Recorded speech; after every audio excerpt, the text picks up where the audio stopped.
Hi bro. Hi bro. మీ పేరు? నా పేరు తేజ. ఓకే. మీ పేరు బ్రో? ప్రమోద్. ఓకే. మహాభారతం సంబంధించి కొన్ని క్వశ్చన్స్ అడుగుతాను, మీకు ఎన్ని తెలిస్తే అన్ని ఆన్సర్ చెప్పండి. అండ్ మీ ఫస్ట్ క్వశ్చన్, కృష్ణుడు అర్జునుడికి ఇచ్చిన బోధ ఏమని పిలువబడుతుంది? Options: Yoga Vasishtam, Bhagavadgita, Ramayanam, Vishnu Sahasranamam. Bhagavadgita. Correct answer.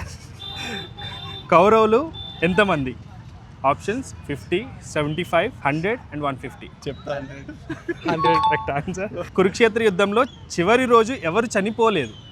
Options: దుర్యోధనుడు, కర్ణుడు, భీష్ముడు, అభిమన్యుడు.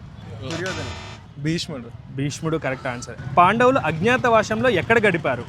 మత్స్య రాజ్యంలో, ద్వారకలో, హస్తినాపురంలో, ఇంద్రలోకంలో. I think first one. మత్స్యరాజ్యంలో కరెక్ట్ ఆన్సర్. కర్ణుడు తన కవచ కుండలాలను ఎవరి కోసం త్యాగం చేశాడు? ఆప్షన్స్: ఇంద్రుడు, వాయుదేవుడు, యమధర్మరాజు, వరుణుడు. ఇంద్రుడు మరలో వేరే వేషంలో వచ్చి తీసుకుంటాడు. Correct answers. అండ్ మహాభారతాన్ని మొదటిగా ఎవరు రాశారు? కాళిదాసు, వేదవ్యాసుడు, వాల్మీకి, తులసీదాస్.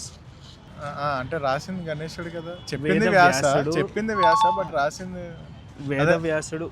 సరే, ఇంకా ఇంకొన్న ఆప్షన్లో వ్యాసుడే బట్ టెక్నికల్లీ రాసింది గణేశుడు. అభిమన్యుడిలా లిపి మహాభారతం వినండి.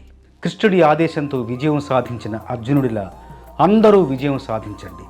ఇది ఆట మాత్రమే కాదు, మన జీవితానికి బాట కూడా. మహాభారతాన్ని చిన్న చిన్న కథలలో 18 పర్వాలని తెలుసుకోండి. మేము అందించే ప్రశ్నలతో క్విజ్ ఆడండి. అన్ని పర్వాలు పూర్తి చేసి సర్టిఫికేట్ పొందండి. ఇప్పుడే డౌన్లోడ్ చేసుకోండి లిపి ఎపిక్స్ అండ్ వర్డ్ గేమ్స్.